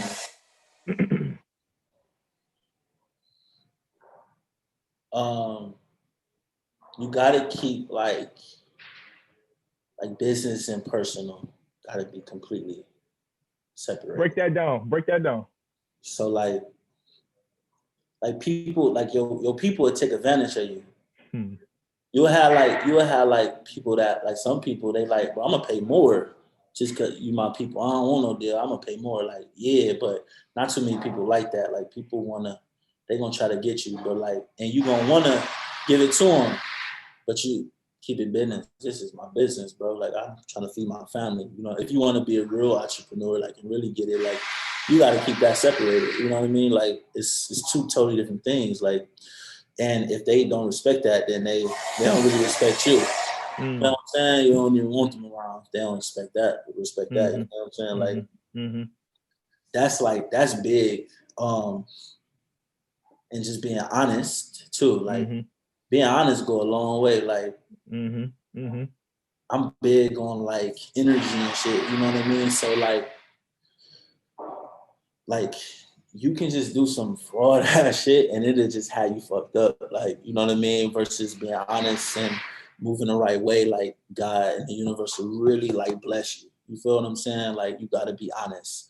So yeah, I'll say be honest. Like keep it like separated, business and personal, and Give stay me one true, more. stay true to like if like whatever it is you do, make sure it's true to you, like and what you love. You feel what I'm saying? Like you gotta be like happy at Mm-hmm. the end of the day. Like you don't want to be doing nothing just cause it's money. Like Right. Right. maybe I put it like that way. Don't make it about the money. Like Mm-hmm. you know what I mean? Like Mm-hmm. which it's kind of contradicting because like yo keep business and personal separated. Like fuck the deals and all that, but it's really not about the money. You feel what I'm Yeah. saying? Do something Yeah. that you can be proud of. You feel what I'm Yeah. saying? Yeah. Like, Yeah. I would say that just like the story with like the when I was in Jersey and like I'm from the mud shit. You know, I wasn't really proud to wear it like that. Like until I switched Mm. over to mud made. You know, and then and what's crazy is ironically like I chose to wear this today is because like I'm very very proud of it now. You know what I mean? Like. Yeah. Yeah. Yeah. You know, like I don't know. It's like definitely do some shit you're proud of. Like not don't make it about the money because like I Yeah. can still I could pretty much sell anything, but it won't make me happy. It's not a product. If it's not a product that I'm happy, I can go and sell insurance, Right. and make Right. big bread, but it ain't about the money for me. You know what I mean? It's Yeah. about Yeah. I'm really happy every day doing what I do. Mm-hmm. So, yeah, Yeah, it's like the old folks used to tell us, man. Like when you find something that you love, you'll never have to work a day in your life. fact. you, That's a you you fact. you feel me? Well, yeah, that's true. But you work harder. Yeah, it's it, it yeah. ain't it ain't enough time in a day, boy. You work so you gotta as an entrepreneur, you gotta work very, very hard, bro. Like it's every day. Like like it's crazy because it be sad, bro. I'd be like venting to my girl and shit, like, damn, like man, me and my old friends, we like kind of grew apart a little bit, you know what I mean? Because I'm not into it. Like I used to play all the video games. I used to watch all the sports. Like I don't turn on the TV. Like, you know what I mean? Like I don't have time. You feel what I'm saying? And it's like I like get to talking to them like in the group or something. They get talking about sports and I don't know nothing. I don't know none of them people. You know what I'm saying? Like, I don't know Yeah. nothing about. I watch boxing. I know a lot of boxers, and I just like it. I like how it's just you and another person. It's like I love it. Like something about fighting. You know, boxing, UFC, but really boxing. Like I catch UFC sometimes. You know, but boxing, I'm like I go to the fights. Every fight I'm watching the fights. You feel what I'm saying? I'm really into boxing, but all other sports and stuff that I was into so heavy when I grew up, like I kind of grew out of that. I don't even know how I got to this, but with the work and you work really hard. Like I really don't be having time to sit and watch no sports. You know what I'm saying? Like you gotta really like work hard, you know. But I would say that like you do what you love, so you won't mind working that hard. You feel what I'm saying? Like, Yeah. yeah. I like that. I like that. Yeah, I You got like to that. Okay, all right. Talk a little bit about like just some of your goals, man, for the brand. You know what I'm saying? And, like going forward, like you know, where do you want to see the brands 5-10 years from now, man? So with Midwest Kids, man, I want it to be like where you go into like if you fly anywhere into the Midwest, like you see Midwest Kids merch like at the little inside the airports and shit. You know what I mean? Like you go to any of the games, you feel me? Like any Midwest team, like you know what I mean? Like you go to a Cavs game, you're gonna see Midwest Kids merch, you know, in that bitch. Like I just want it to be like uh, how do I explain? Like the merch of the Midwest. We kind of already is that, but like for generations, like yo, you know what I mean? Like I'm fucking with. I want it to be like how the I Love New York T-shirt is for New York. You feel what I'm saying? Like I want it to be the I Love New York T-shirt of the Midwest. You know what I mean? Yeah. No, With that's Mud powerful. Made, huh? I said that's powerful. Go ahead, I'm listening. And with Mud Made, like I want that shit in the streets everywhere. You know what I mean? Like I gotta. It's so much work. I see it going so far and being so big. Like it's I'm really happy with what it's doing right now. But like I want that shit to be like Supreme of the streets type shit. You know what I mean? Like how a hype beats feel when they wearing Supreme. I want a street nigga to feel like that when I put on Mud, you know. And that's kind of what it is around here, you know. Like motherfucker, like yo, this Mud shit, you know. Like I know niggas got more of this shit than me.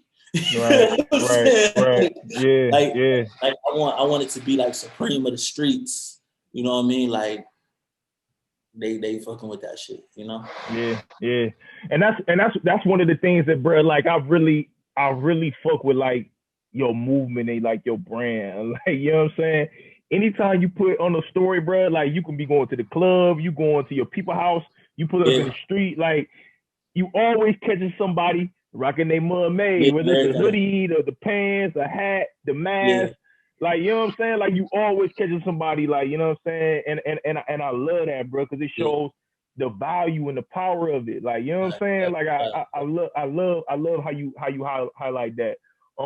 Godi, bro, thank you so much for this, man. This is, you know, this has been wonderful, my dude. It's been powerful, very valuable. I don't take it lightly, man. I appreciate your time. Before we get up out of here, man, I got like a couple rapid questions that I want to hit you on, and then we get up out of here, man, and let you enjoy the rest of your day. Listen, we wrapping up this crazy ass year, you know, 2020. It has been historical. You know what I'm saying? When our kids get older, the year 2020 is gonna literally be in their history books. Like, you know what I'm saying? This is gonna be an unforgettable year. We got a couple, like a month and a half left to go in the year. You know, what are your intentions to end the year 2020? What do you want to do to end this year? To be honest, man, I just want to go somewhere to be with my baby and my lady, away from all this shit, because I've been going hard 2020. So at some point, you're going to see me somewhere for like 2 weeks, just me, my lady, and my baby, and we just going to be chilling, and I ain't going to be working. Yeah. Feel me? Because I don't do that. I work every single day. You know what I'm saying? Even when I go on vacations or whatever, I'll be at the computer or something. I'm just about to go somewhere. For the remainder, I'm gonna go somewhere and I'm gonna chill. I'm gonna relax and I'm gonna enjoy the rest of 2020. You know what I'm saying? Yeah, that's powerful, bro. You gotta take care of yourself, my G. Yeah. You know what I'm saying? You got to. That's Yeah. super important. Pour into yourself so you can pour into others, man. So that's great. That's great to hear. What is your purpose? Like, you know what I'm saying? How does that connect to what you're doing today? So the purpose is like, I would say everybody share like a common purpose. Like, and that's like just to like love. You know what I'm saying? Like you gotta like just come from love. You gotta love everyone, everything around you. That's the type of energy.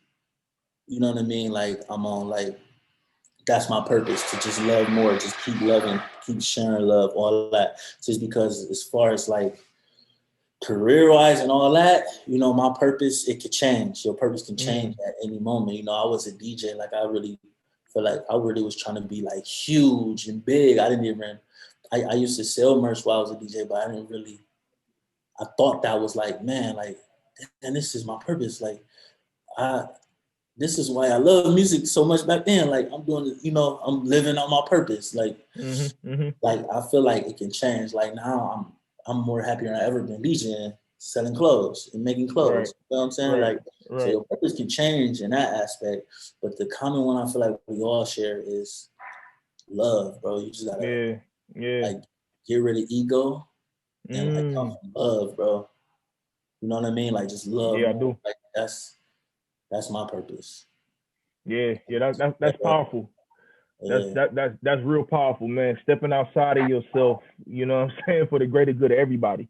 Yeah, You for know what I'm sure. saying? Like and that's part of the reason, like, you know, why I really wanted to do the podcast, man, is because like for us to have conversations like this. Like, you feel me? Like, you and I in our early 30s, like back in the day, 20, 30 years ago, dudes wasn't talking about stepping outside, like putting their ego aside for love. Like, you feel me? Like that wasn't no regular shit. You know what I'm saying? So it's powerful, man, and it's good to hear. You know what I'm saying? You know what I'm saying? You saying stuff like that, man. So we don't take that lightly. Tell us something about you, man, that people will be surprised to know.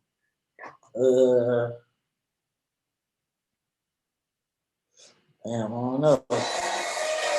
Be surprised? Yeah, something that people will be surprised to know.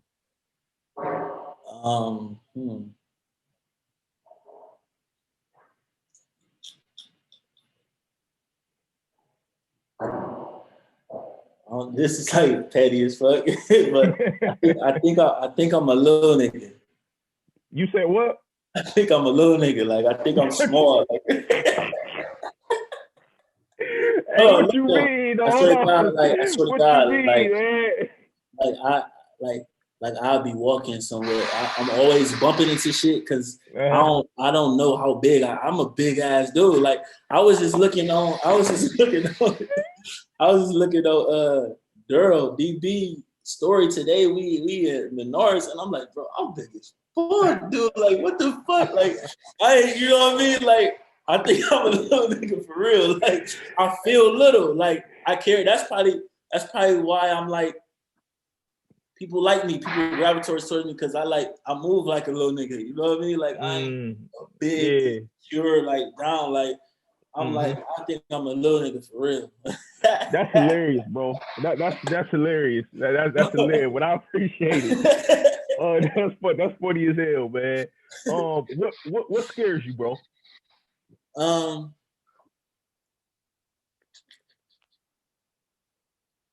Like failing as a father.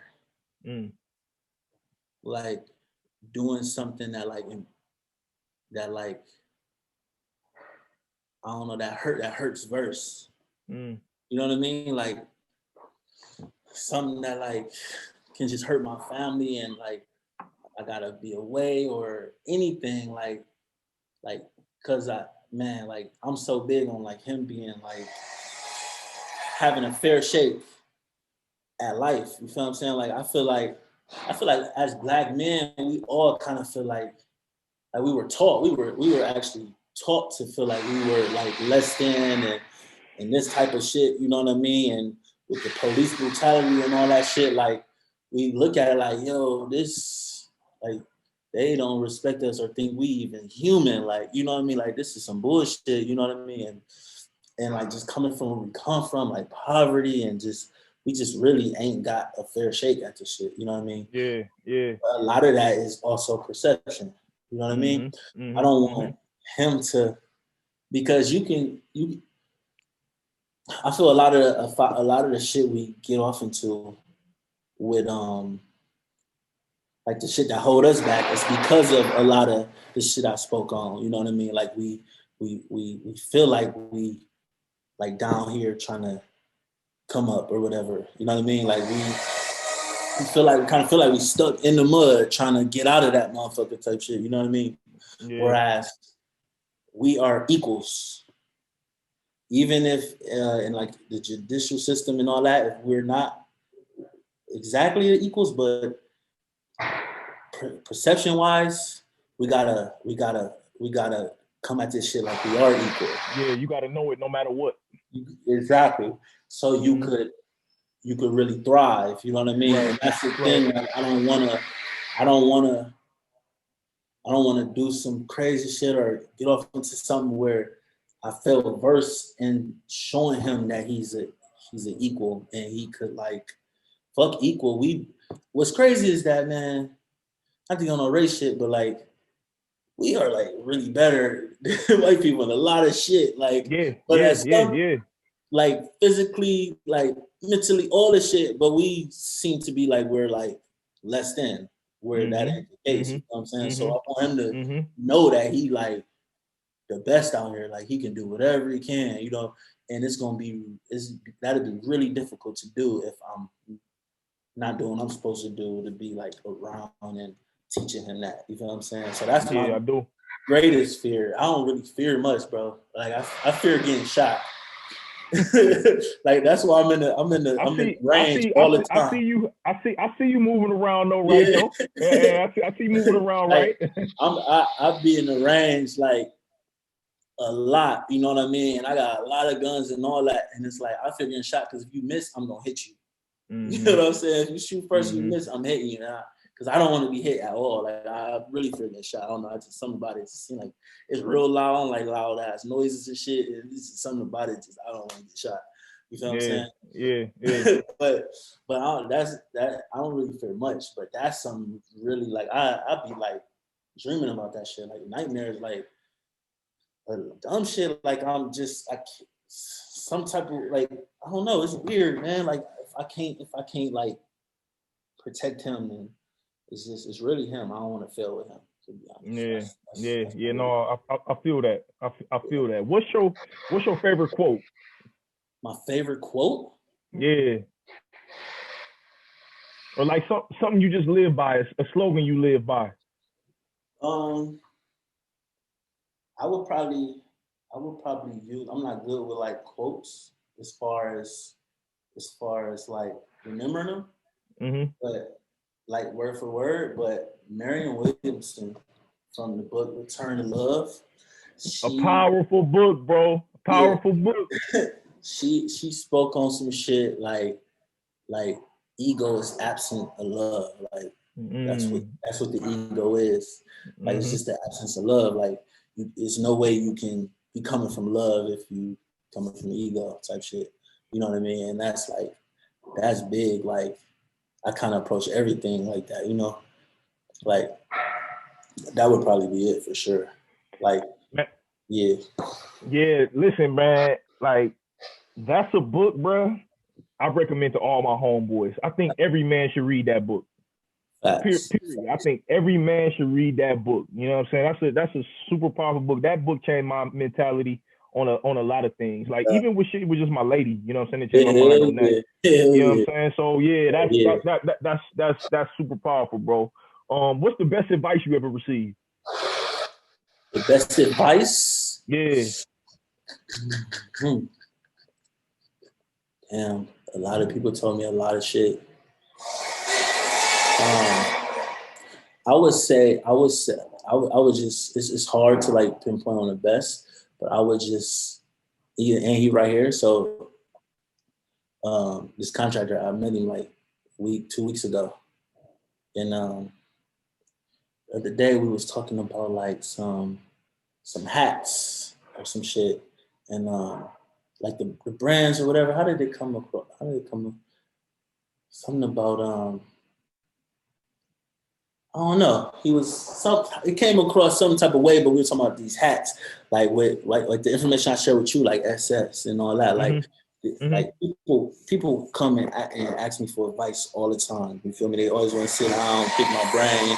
How can I help them and all this? And I ain't had that. I get it myself, and if I would have, like, I would be much further. I feel like, so I don't even hesitate. I give it all. Like, whatever motherfucker want to know, I'm telling them, you know, this, that, and I'm gonna make time to help somebody, you know, if I can. Like, I'm just at no charge, none of that, you know what I mean? And I was like, man, yeah, and I got burnt because this person came and like wanted to like basically pick my brain on the guy, him right there. He was like, I was telling him about like, man, this girl, this person, we sat down and I told her like basically all she needed to know or whatever, you know, and she like went on the website and like bought my same exact like garment. I ain't gonna expose exactly what it was, but my same exact garment and started selling them, you know,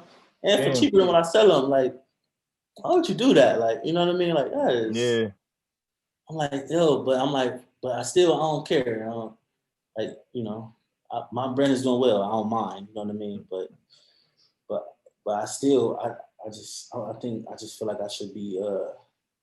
I feel like she owed me a check. That's what I think I said. Like, she owed me a check, bro. He was like, you should have got a check anyway. Like bro, you put all of this, into your brand, all this, like, he really said, don't feel bad about, like, you should get a consultant fee. Like, don't feel bad about, like, charging someone for your time. Like, you're still helping them. Like, like, if they take what he said, if they apply what you just told them, they gonna make what they just pay you, like, tenfold. Like, you should be charging people for your time. You know what I mean? Like, and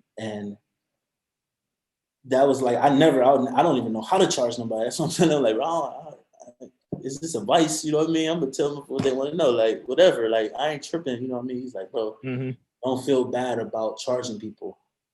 Like, it's like, don't feel bad about charging people because you're still helping them. You feel what I'm saying? Right. And time. No, go ahead. Finish. That was some good advice, and that was just like a few days ago. Yeah, time is our biggest asset. You know what I'm saying? We can't get that shit back. You know what I'm saying? So that's huge. If you could pick up the phone and call your 20-year-old self, knowing what you know today, what would you tell yourself? Stop bullshitting. All right. Chill. You gotta chill. Like, go crazy. Like, stop bullshitting, bro. You know what I mean? Yeah. No, I do. I do. I get that 100%, bro. You know what I'm saying? But shit, that's what we live for. You know what I'm saying? You know, trial and error. You know what I'm saying? You learn from your mistakes. You know what I'm saying? So I get that. Listen, man, Godi, again, man, thank you, bro. You know what I'm saying? I can't thank you enough. Man, I'll never take anybody's time for granted, man. Like you just spoke on, you know, I really understand the value and the power of people's time. So anybody who comes on here, man, and sits down, chops it up with me, man, gives me a lot of game and a lot of value and provides that for the listeners, bro. I really appreciate that, man. I appreciate you, what your brand got going, man. You know what I'm saying? I want to continue to see Mud Made and Midwest Kids continue to grow, man, because you know what I'm saying, I really love, you know what I'm saying, what y'all got going. And you know what I'm saying, I got a lot of love for y'all, you know what I'm saying, the dudes behind it, man. I think y'all dudes is genuine, authentic, and man, you know, I know that it's coming from a place of real sincerity and love, my dude. So like, I appreciate y'all, man. You know what I'm saying? So I want to continue to see y'all keep going. Before we get up out of here, man, give everybody your social media tags, man, the website where they can find, you know what I'm saying, the merch where they can, you know, go to check you out, all of that good stuff, man. For sure. I mean, first I want to thank you, bro. Like, I appreciate you and your time too. You know, this is a platform. I'm aware of that. Like, really appreciate you, for inviting me, even though I probably won't do this for nobody else. Because of it, but yeah, I appreciate you, bro. And um,